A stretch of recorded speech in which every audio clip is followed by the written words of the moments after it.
What do we want? It's dominated Tasmania enormously. There have been few bigger stories over the last few years than the AFL stadium. We deserve this stadium!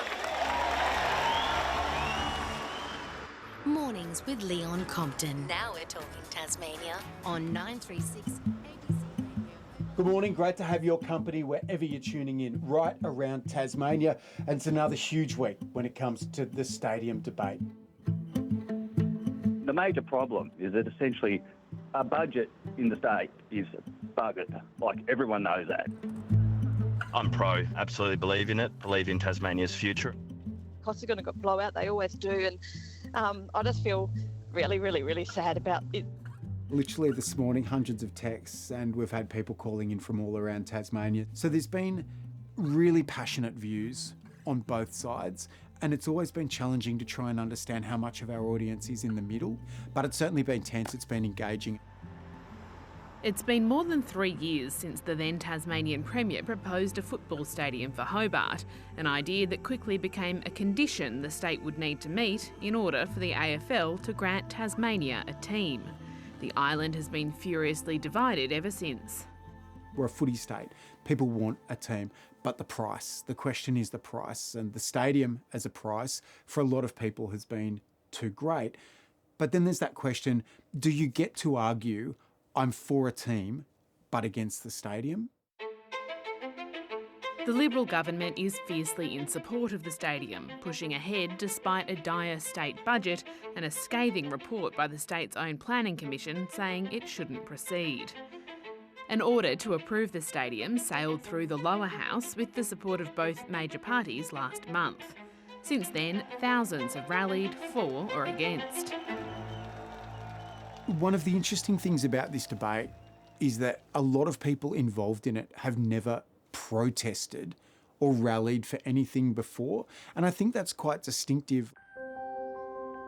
Now, after weeks of pressure, Tasmania's upper house looks set to vote in favour of the stadium. It became apparent the order was likely to pass when a key independent declared her intention to vote yes on Wednesday morning. This has been one of the hardest decisions that I've ever made. In fact, this has been the hardest decision I've ever made.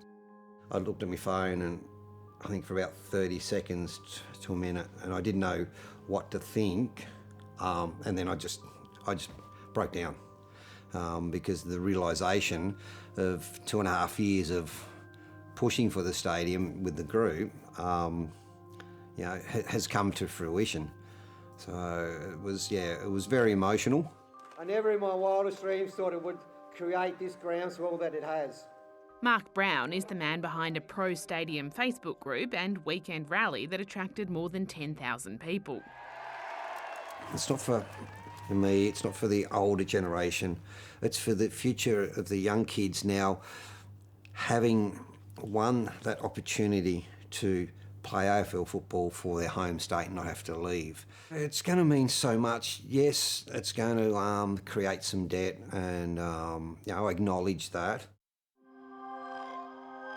The cost of the stadium has gone from an estimated $715 million to now $1.13 billion. To secure the vote of undecided independents, the state government has made a series of commitments, including to cap Tasmania's overall spend at $875 million. So if the budget blows out, to keep that commitment, either the design will need to change or it'll be up to others to foot the bill. You'd have to ask the geniuses in the government about how they're going to come up with the extra money to fund the stadium, because there is no way it's going to come in at $1.13 billion. We'll value manage the project to ensure we are within the $875 million, whether that be value managing the project, some internal redesign potentially, but also seeking other sources of funds as well with our key partners, most notably the federal government. The Australian government says its contribution to the stadium precinct is capped at the $240 million it's already committed. The project has already missed planning deadlines imposed by the AFL contract, and construction will be on a tight timeline. The stadium needs to be 50% complete by October 2027 and ready for games by the 2029 season, or the government will need to compensate the club. But those opposed to a stadium aren't going down without a fight. No, it's not over at all. Hobart is one of the most socially active and progressive cities in the country. Tasmania has a history of direct action, whether it relates to salmon farming, forestry, the pulp mill, the Gordon Below Franklin Dam.